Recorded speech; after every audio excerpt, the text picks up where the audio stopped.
Hello everyone, আমি সাহেব। তো আরেকটা ভিডিও নিয়ে চলে এসেছি। তো আজকের মেনলি হচ্ছে অ্যাকোরিয়ামের মেনটেনেন্স বা ক্লিনিং টাইম। এই অ্যাকোরিয়াম জাস্ট প্ল্যান্টেড আছে, সেই জন্য মাত্র 20-25% ওয়াটার চেঞ্জ করবো। ফিল্টারগুলোকে বার করে নিয়েছি। প্রচুর অ্যালগি হয়েছে, পাথরগুলোর ওপরে অ্যালগি জমে গেছে। সো সেখানে আমি পাথরগুলোকে আগে বার করে নিই, কারণ ভেতরে একটুখানি ক্লিনিংও করতে সুবিধা হবে এতে। কারণ যত নোংরাগুলো থাকে মেনলি পাথরের নিচে, বালির নিচে ঢুকে যায়। তো সেইগুলোর তুলতে হবে, পাথরের যা অবস্থা। এরপরে যেটা করলাম সেটা হচ্ছে গাছগুলোকে একটু ট্রিম করে নিয়েছি।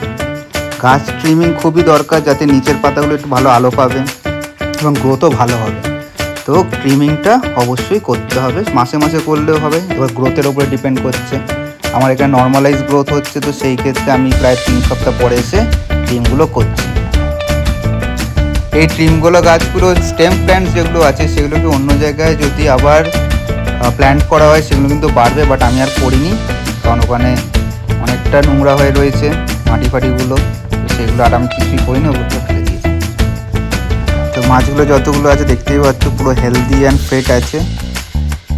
এরপরে আমি একটা সাইফেন নিয়ে চলে এসেছি, জলটাকে বার করব এবং গ্র্যাভেলসের মধ্যে বা স্যান্ডের মধ্যে যেসব ময়লাগুলো আছে সেগুলো এর মধ্যে দিয়ে আমি বার করে নেওয়ার চেষ্টা করব। এবং এই যত অ্যালগিগুলো থাকে সেগুলো আমি পরিষ্কার করে নিচ্ছি স্পঞ্জ দিয়ে। মেনলি অ্যালগি ক্লিনার দিয়ে পরিষ্কার করাটা ভালো, নাহলে জলের মধ্যে একটা ঝড় উঠে আসে হাত ঢোকালে। যত এবার নোংরা হচ্ছে জলটা, তত জলটাকে পরিষ্কার করে নেওয়ার চেষ্টা করব। তো মোটামুটি 25% মতো জল আমি বার করে নিয়েছি। এরপরে আসল ঘষাঘষির কাজ, এটা হচ্ছে স্টোনগুলোকে, যত অ্যালগি আছে সব আমি বার করবো। আরেকটা জিনিস নোট ডাউন করে নেবে সবাই, ট্যাঙ্কের জল দিয়ে পরিষ্কার করবে, ট্যাপের জল বা ক্লিন ওয়াটার দিয়ে না। এতে কী হবে, বেনিফিশিয়াল ব্যাকটেরিয়াগুলো যাতে না মরে যায়। ফিল্টারগুলো সেইভাবে পরিষ্কার করে নেবো এবং ফিল্টার ফ্লসগুলো আমি চেঞ্জ করে নেব।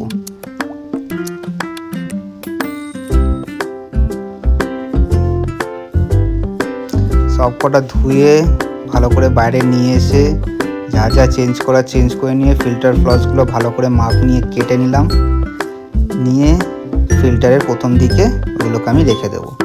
লাস্টে দুটোতে সেরামিক বলস দিয়ে দিয়েছি, আর মাঝখানেও সেরামিক বলস আছে এবং লাভা রক্স দেওয়া আছে।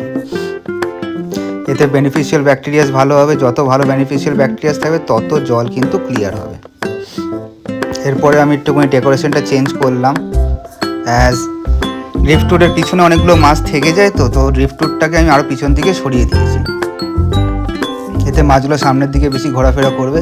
এবং হাইডিং স্পটের জন্য যে স্টোনসগুলো আছে সেগুলোকেও সুন্দর করে আমি সাজিয়ে রেখেছি, যাতে কিছু কিছু মাছ আছে যারা একটুকুনি ভেতরে ঢুকে বসে থাকতে পছন্দ করে, তাদেরকে আমি জায়গা করে দিয়েছি যাতে ওর মধ্যে গিয়ে তারা থাকতে পারে।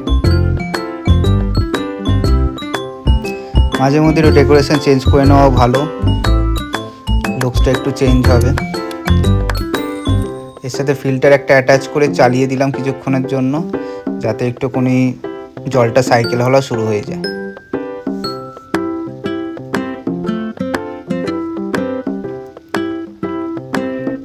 দুটো ফিল্টারই লাগিয়ে নিয়েছি, কিন্তু একটা চালিয়েছি, আর একটা যেটা হ্যাং অন আছে সেটা একটু জলটা একটু ফিল আপ করতে হবে, নাহলে চলবে না। এরপরে যত আছে সব ট্যাপ ওয়াটার, কিছুই ইউজ করা হয়নি, সবই কেনা জল দিচ্ছি। কেনা জল দিয়ে ভালো করে ওটাকে ফিল আপ করে নিলাম একদম টপ অবধি। একা করাটা খুব কষ্টের কাজ এটা।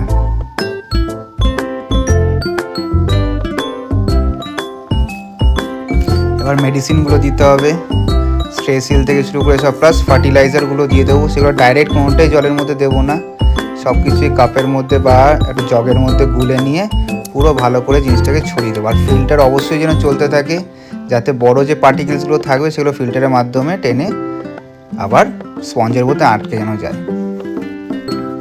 মেডিসিনসগুলো সব ওর মধ্যে ফিল আপ করে দিয়ে ভালো করে চারিদিকে দিয়ে দিলাম।